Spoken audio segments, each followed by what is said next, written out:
When Prince of Persia: The Lost Crown launches on January 18th, players will be able to discover the Metroidvania-inspired Mount Kaf, a place where time has ceased to hold sway and monsters straight out of Persian myth roam the maze-like pathways. A labyrinthine, freely explorable 2.5D world filled with elaborate puzzles, strange phenomena, and no shortage of lethal spikes, Mount Kaf is the real star of Prince of Persia: The Lost Crown.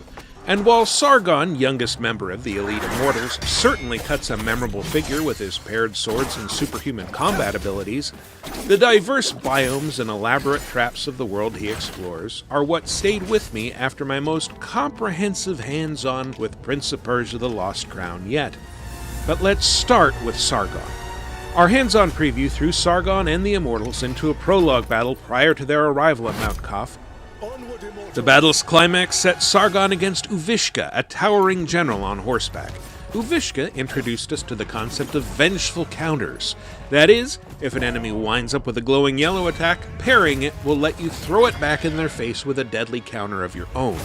Just be aware that if the enemy starts glowing red, that's your cue to dodge an imminent, unblockable attack. Following Uvishka's defeat, the titular Prince of Persia, Hassan, is kidnapped during the victory celebration and taken to Mount Kaf. The Immortals arrive to find that a disaster has warped time at the mountain, blending past with future and opening the door to strange new possibilities, leaving Sargon to pick his own way through the undead soldiers, spinning spike traps, and other dangers that lie in wait throughout Mount Kaf. Mount Kaf's lower city is where Prince of Persia: The Lost Crown begins in earnest, and where Sargon's full skill set begins to shine.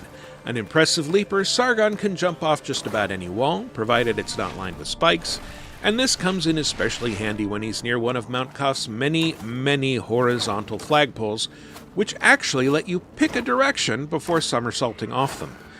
Sargon will also unlock a suite of powers that make him even more versatile over the course of the game, like the air dash, which he can trigger in mid-air to reach platforms or sail past obstacles that a normal jump just isn't enough to clear. The lower city has features you might expect from a Prince of Persia game: zombie soldiers ravaged by time, swinging spiked rollers, giant water-activated machinery, and lots of opportunities for acrobatic platforming. Once you leave the confines of the city, however, which you can do by fighting the undead prisoner, a massive oaf who swings a stone pillar like a club,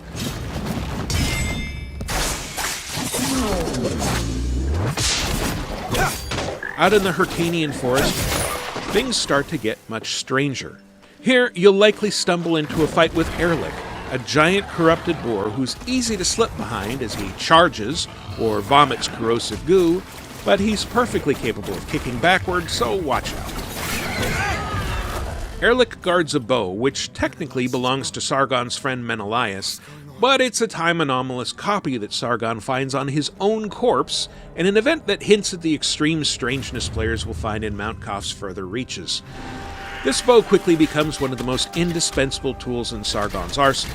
Not only can it fire arrows in any direction, with just a hint of aim assist for hitting those moving targets, but it can target distant objects like the pulsing blooms at the heart of the forest's vine clusters, which can grow platform-like petals for you to jump across once triggered. The bow itself also folds into a boomerang-like chakram, which Sargon can toss at enemies or through barred openings to activate switches or gears, with the latter staying activated until Sargon calls the chakram back. Things get weirder in the Sacred Archives, where you'll find a maze of stairways that switch direction depending on which way you're facing. Manipulating them the way you want can be tricky, especially when the resident scholars, driven mad by the time anomaly, are continually hurling firebombs that can rapidly sap your health if you catch fire. Sargon's ability to slide backward comes in handy here, both for climbing stairs in reverse and for dipping away from the bombers. Once past the stairways, you may be faced with ghostly blue platforms that solidify only for as long as a nearby bell is ringing. Or you might meet the jailer, a blind giant with keen ears who will chase you relentlessly if you make a noise within his radius of hearing. And if he catches you, you'll need to find your way out of the hazard-filled prison far below the archives. Should you manage to find your way back up and out of the Sacred Archives, your reward will be a meeting with Jahandar, a mythical manticore captured by King Darius who packs a highly venomous stinger in that scorpion-like tail, as well as a few magical attacks you might not be expecting from a giant man-eating monster. As you might have surmised by now, Mount Kaf is an extremely dangerous place.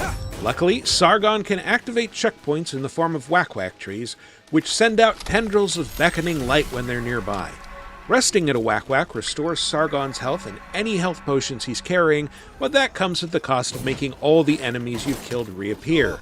If you're defeated in battle or meet the wrong end of a bladed trap too many times, you'll respawn at the last whack-whack tree you visited.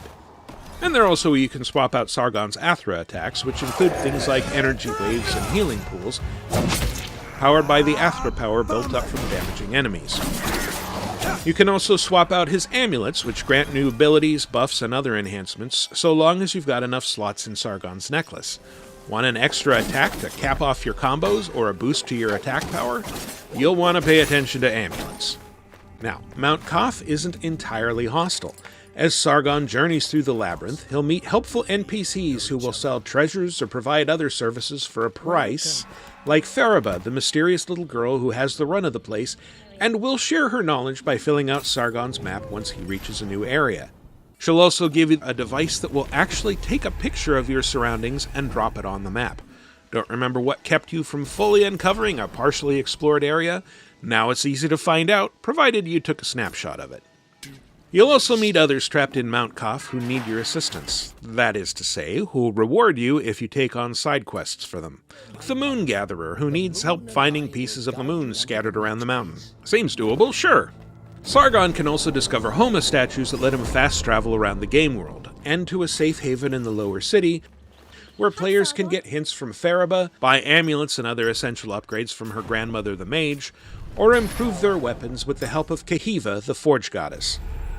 As the adventure progresses, this will also be where players can find Artaban, a fellow immortal who becomes too injured to continue the search for the prince, but who's more than happy to provide you with tutorial lessons so you can hone your skills.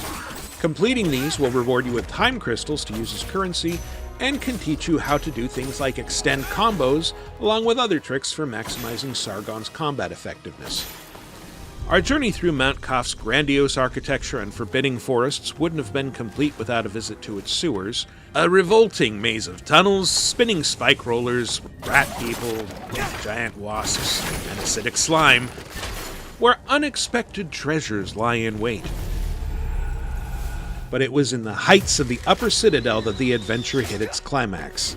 Sargon finally tracks down Prince Hassan, but in the process meets an unexpected enemy whose fighting prowess and command over time far exceed his own.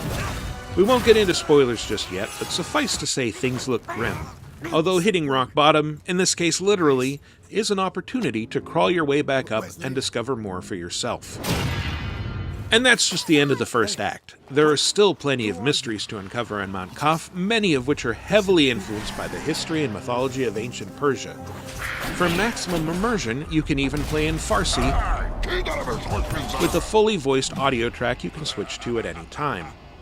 A world of strange surprises, unforeseen twists, and time-based trickery awaits, and you'll be able to confront Mount Kaf's mysteries yourself when Prince of Persia The Lost Crown launches on January 18th for Switch, PlayStation 5, PlayStation 4, Xbox Series X and S, Xbox One, PC, and Amazon Luna.